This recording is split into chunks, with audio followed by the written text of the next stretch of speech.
దేవుడు చెప్పింది ఎప్పుడు కూడా ఆయన మార్చుకోడు. దేవుడు ఏది చేస్తానన్నాడో ఆ విషయంలో ఆయన చేయకుండా వదిలిపెట్టాడు. మంచి చేస్తాను అంటే తప్పకుండా చేస్తాడు. నువ్వు మంచివాడబోతే, నువ్వు ఆయన మాటకు లోపడితే నీకు ఏ మంచి చేయాలనుకున్నాడో అది చేస్తాడయ్యా. ఒకవేళ నీవు తప్పిపోతే, నీవు ఆయన వద్దన్నది చేస్తే, నీకు ఏ కీడు చేస్తానని చెప్పాడో అది కూడా చేస్తాడు ఆయన.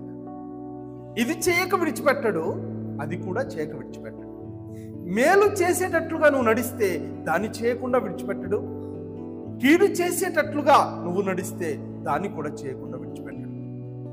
అలాగే ఇశ్రాయేలు ప్రజల యొక్క జీవితాల్ని మన ముందు పెట్టి, బాబు నేను ఇంత ప్రేమించిన వీరిని కూడా విడిచిపెట్టలేదు, కాబట్టి వారి తప్పిదాలను బట్టి వారికి నేను నష్టాన్ని, బాధను, సమస్యను తీసుకొచ్చి పెట్టాను.